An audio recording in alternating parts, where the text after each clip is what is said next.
Ang bagal naman yata ng vapor na ito. Hindi ba pwedeng pakibilisan? Sasadsad tayo sa palayang iyan, Doña Victorina. Hay naku, ang Ilog Pasig ay masyadong paliko-liko. Dapat itong ituwid. Wala talaga magandang ilog dito sa Pilipinas.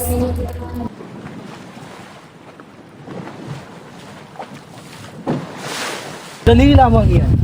Humukay ng kanal mula Lawa hanggang Maynila. Isang planong yangki ang iyong naisip. Sa planong iyan, malaking pera ang magugugal, Ginoong Simon. Masisira ang kabayanan.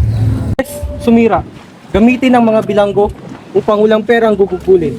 At kung hindi sasapat, gamitin ang mga taong bayan sa sapilitang paggawa. Ngunit maaari itong magbunga ng paghihimagsik. Ang lupaing ito ay ilang beses nang naghimagsik dahil sa sapilitang paggawa. Mga pulong ito ay hindi na muling maghihimagsik. At ano namang mga silbi niyo mga praile kung sakaling may himagsikan? Utang loob at talakayin pa ang mga bagong ito sa loob ng vapor pa naman. Tinitiyak ko na hindi maisa sa katuparan ang pagpapatupad ng akademya para sa wikang Kastila. May sa katuparan lamang ito kapag pinahintulutan ng mga hiniral. Narigaluhan na namin si Padre Irene ng 2 kabayo. Siya ay nangakong makipagkita sa hiniral. Sasalungatin lamang iyan ni Padre Sibayla. Pabayaan na ninyong salungatin sapagkat narito ngayon sa vapor upang makipagkita sa hiniral na nasa Los Baños. Makakuha man kayo ng pahintulot, ngunit saan naman kayo kukuha ng pondo? Mayroon na pong ambag ang bawat estudyante. At ang mga profesor, Ang mayamang si Makaraig naman ay nag-alok ng isa sa kanyang bahay. kung sa bagay hindi masama ang panukalang iyan. Ngayon ay hindi na mapag-aralan ng wikang Latin, ay pag-aralan naman ang wikang Kastila. Para tayong naglakad ng paurong yan. Diyan ay makikilala na tayong palakad ng paurong. Hay nako, ang mga makalumang tao palagi na lang nakikita ang kahirapan sa lahat ng bagay. Kumusta Basilio? Bakasyon na ba ninyo? Ito ba ang ginawa sa gilid mo ay yung kababayan? Magandang araw, Ginoong Simon. Ito nga po pala si Isagani, ang aking kaibigan at kababayan. Ito bang ang mga tao sa lalawigan nyo ay hindi makabili ng alahas dahil sa kahirapan? Hindi nga po sapagkat hindi na ito kailangan. Wala naman akong maling ibig na sabihin. Mabuti pa ay samahan nyo na lamang akong uminom ng serbesa. Maraming salamat po, Senyor. Ngunit hindi po kami umiinom ng serbisa. Mali ang inyong ginagawa. Ang alak ay mabuti sa katawan.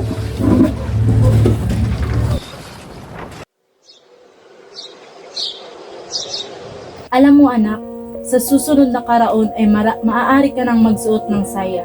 Talaga po, Itay?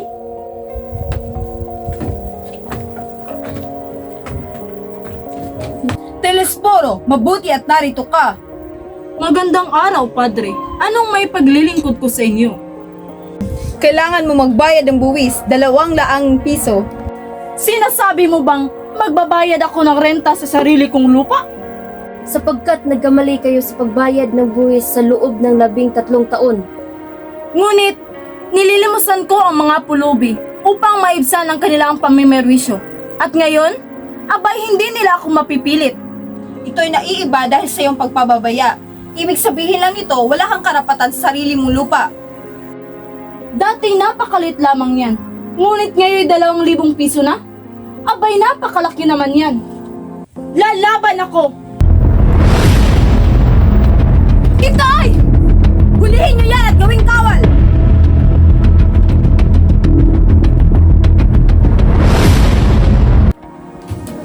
Dalawang libo ang hinihingi ng aking amo.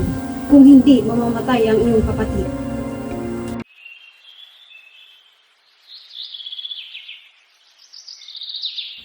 Matagal na din ang huling punta ko dito. Naalala ko pa rin ang mga pangyayari. Sariwa pa ang lahat sa aking isip. Parang kailan lang ang sakit na sinapit ko.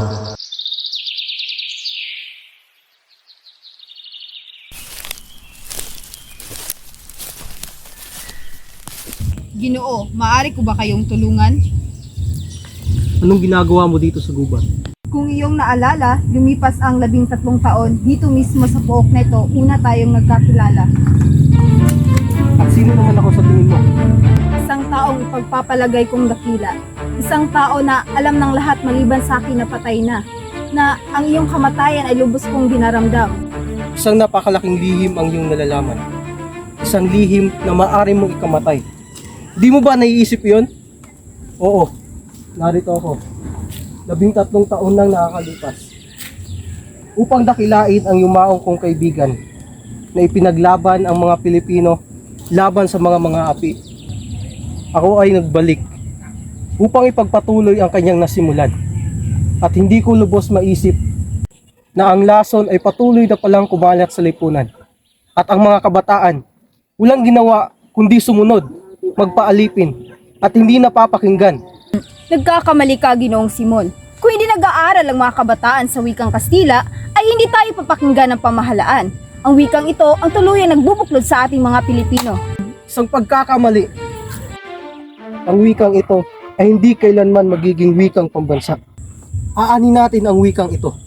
Itatago lamang nito ang ating pagkatao, ang ating karapatan. Mali ang inyong At isip ano? ko, Ginoong Simon. Anong iyong mapapala kapag ikay nakapagtapos?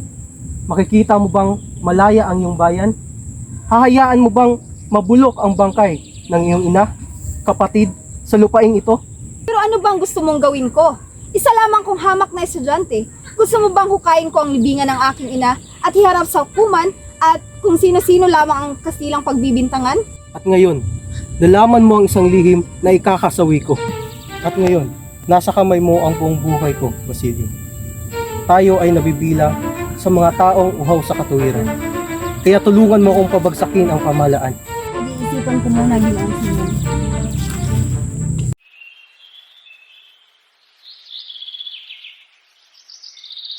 Huwag mo niyang pahintulutan, Gobernador General. Ang mga namumuno sa kanila ay mga binatang mag-aaral at isa sa kanila ay ang estudyante ni Padre Fernandez. Si Sagana ay mabuting estudyante. Sa tingin ko'y dapat nating pagbigyan ng mga estudyante. Ano sa tingin mo, Simon? Alalahanin niyo po, General, na ang wika ay isang makapangyarihang sandata. Pobres estudyantes.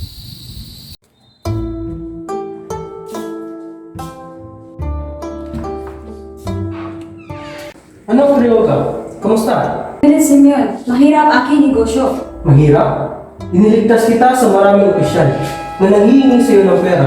Pinautang ko sila para hindi ka na maabala. Pero Ginoong Simeon, marami rin utang sa akin. Ngunit hindi ko masingil dahil walang bigay sa akin resibo. Kung gayoy, ilapit mo sila sa akin. At Ryoga, may ilan nga pala akong ipagpasok na kahon ng baril sa iyo. At itagong ito sa kamalig. Ngunit Ginoong Simeon, napakapanganib ang iyong ipagawa sa akin. Huwag kang matakot. Ako bahala.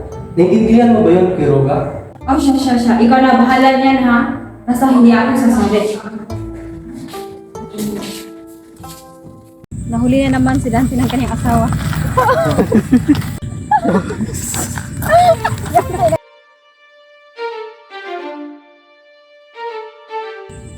Akin ang lupain ito!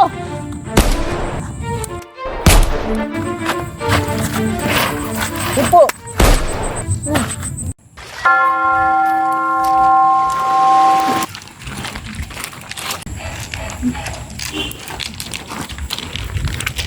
Sadyang wala na nga talagang modo ang mga kabataan ngayon.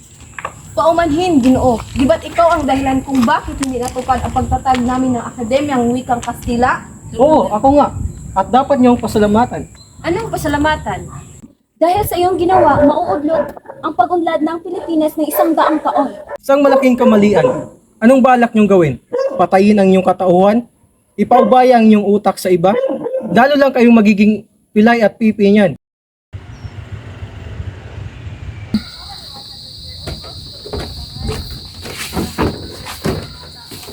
Oh, Ginoong Simon, Kumusta si Kapitan Tiago? mahina na ang kanyang puso. Wala na din siyang ganang kumain. Tuluyan ang kumalat ang lason sa kanyang katawan. Ano bang pakay mo, Ginoong Simon? Naparito ako para sa dalawang bagay. Ang kamatayan mo o ang kinabukasan mo. Sa inaapi o para sa bayan. Sa panig ng inaapi o sa panig ng umaapi? Yan ang hindi ko alam. Kailangan mong magpasya. Magdesisyon ka. Sa loob lamang ng 1 oras ay magsisimula na ang himagsikan. At bukas, wala ng universidad, wala ng mag-aral, at wala na ring magpapahirap. Ang paghihimagsik ay ang pagpapatiwakal. Ngunit ang paghimagsik lang ang tanging pag-asa. Nasa karunungan lang ang pag-asa. Subalit, ang karunungan lang ang walang kamatayan. Nawawalan ka na ng prinsipyo at sariling pagkatao. Nakikita ko na ikaw ay isang hindi Pilipino. Isa kang busabos ng Espanya. Yan ang walang katotohanan. Alang-alang sa alaala ni Elias. Pamunuan mo ang hukbo. Lusubin mo ang Santa Clara at kunin mo si Maria Clara. Sapagkat patay na si Maria Clara. Hindi ito maaari. Hindi pa patay si Maria Clara.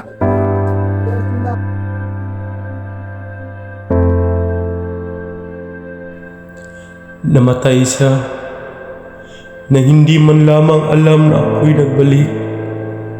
Namatay siya na hindi man lamang alam na ako'y buhay.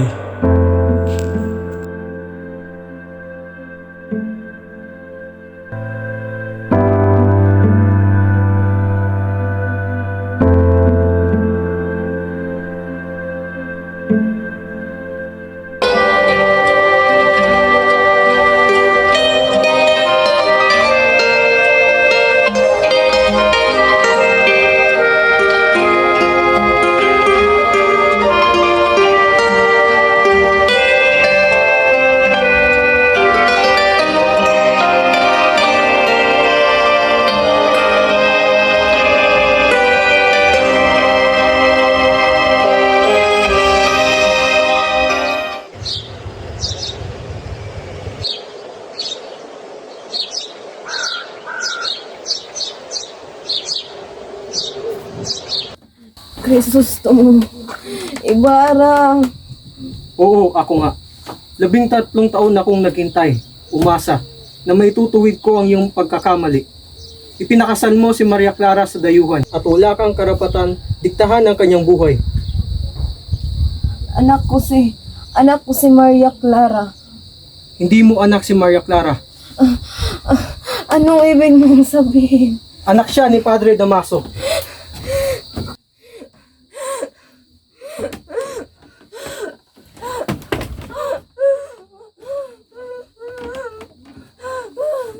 Ginoong Simon! Ikaw, Basilio, anong sadya mo dito? Naging masama akong kapatid at anak. Nakalimutan kong pinaslang ang aking kapatid at pinahirapan ang aking ina. Pinaparusahan na ako ng Diyos. Wala na akong ibang nararamdaman kundi puot at galit. Kaya sasama na ako sa iyo, Ginoong Simon.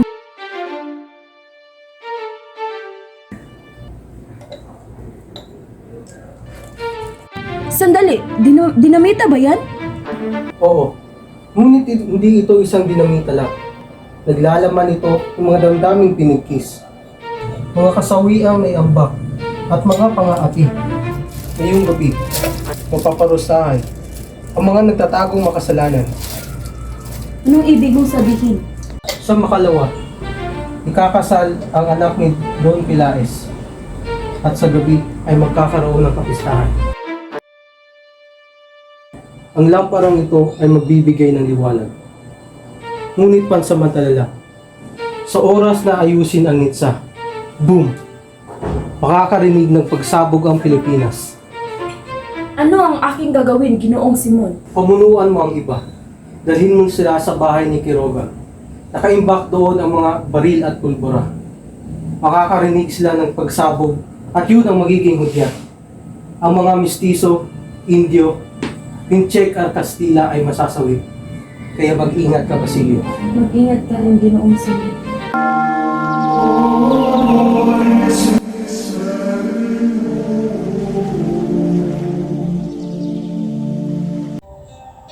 En el nombre del Padre, y del Hijo, del Espíritu Santo.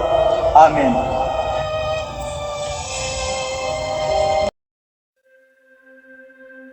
Paano mo nagawa sa akin to, Paulita? Mahal na mahal kita.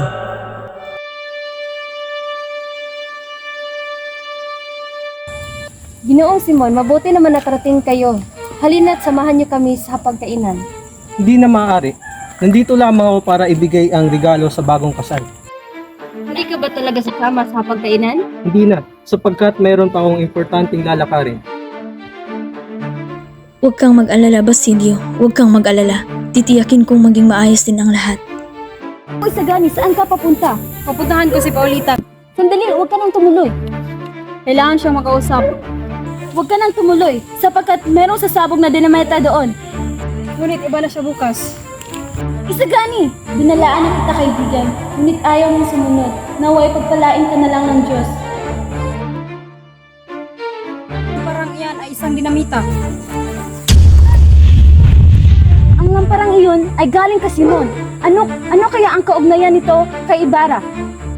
Alam ko na. Buhay si Ibarra. Ito ay bahagi ng kanyang plano. Tama, si Simon at si Ibarra ay isa.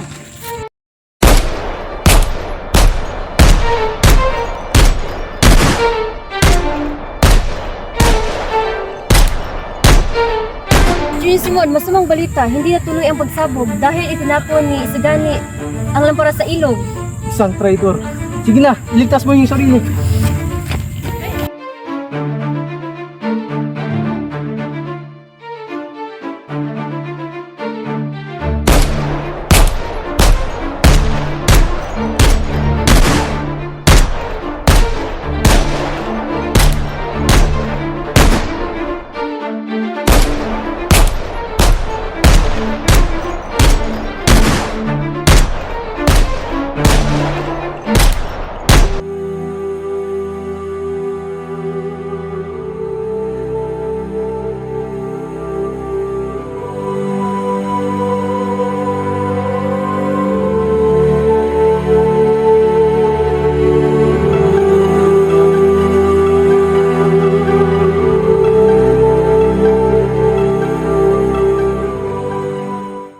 Ba't ako nabigo?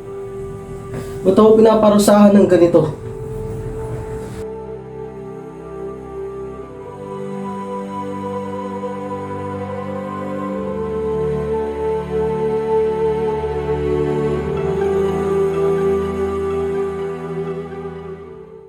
Senyor Simon! Diyos ko! Sandali at ako'y tatawag ng doktor. Huwag na, Padre. Huwag ka nang mag-alala, Padre. Nangyari na ang mangyari. Lumalalim na ang gabi. May nais po sana akong sabihin. Handa akong makinig, Ginoong Simon. Totoo nga ba po may mga Diyos na gumagabay sa atin? Oo, Senyor Simon. At ang Diyos ang tumutulong sa atin kapag wala na tayong mapuntahan. Padre, tulungan niyo po ako. Ayoko po mamatay ng may dalang kasalanan. Nais ko po mamumpisal sa inyo. Handa akong makinig, Senyor Simon. Inano ko po ang lahat ng ito. Dahil sa galit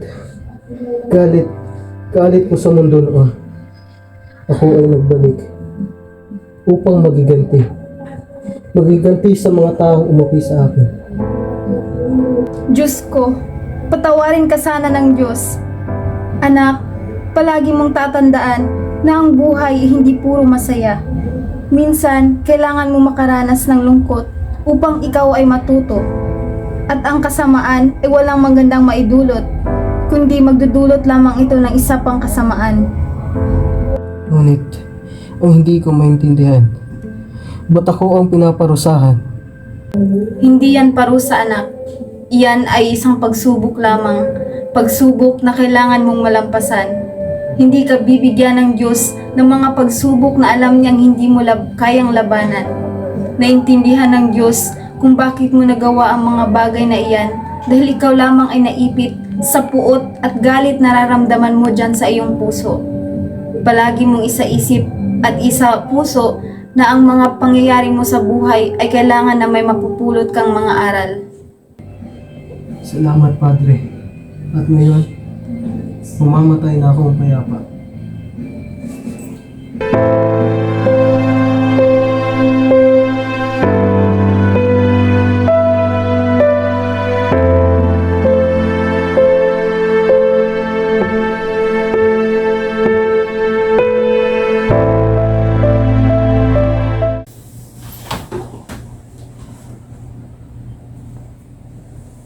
Hey, Action!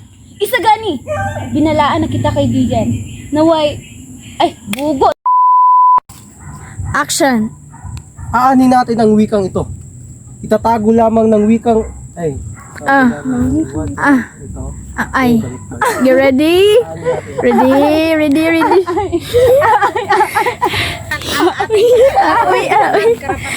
Sige na, gay. Sige na, Nay. Okay, one. Action. Ang lamparang ito ay magbibigay ng liwanag. Ngunit pansamantala lang. At sa oras na ayusin ang nitsa, boom! Oh, may matid kayo. Boom, panis yun. Boom, panis. Balis na. Last. Sige, happy to beto. Bali, oy, okay na ba ito? Action. Naging masama akong kapatid at anak. Nakalimutan kong pinaslang ang aking kapatid at pinahirapan ang aking ina. Pag isog-isog, 4, 3, 2, isog. Sige na. 4, 3, 2, ayaw katawiros. 4, sige na. 4, 3, 2, go! Action! Itay! Hulihin niyo yan at gawing... Ay, pala, sige na. Sige, katoy nga to. Diretso ay pagkatawa ka. Itay! Go! Lalaban ako! Ay sa tiyuni. Ay sa tiyuni. Ayun sa ninyo pa na. Lalaban ako sa... Sige na, lalaban ako. 4, 3, 2, go! Lalaban ako! I got my head out the sunroof. I'm blasting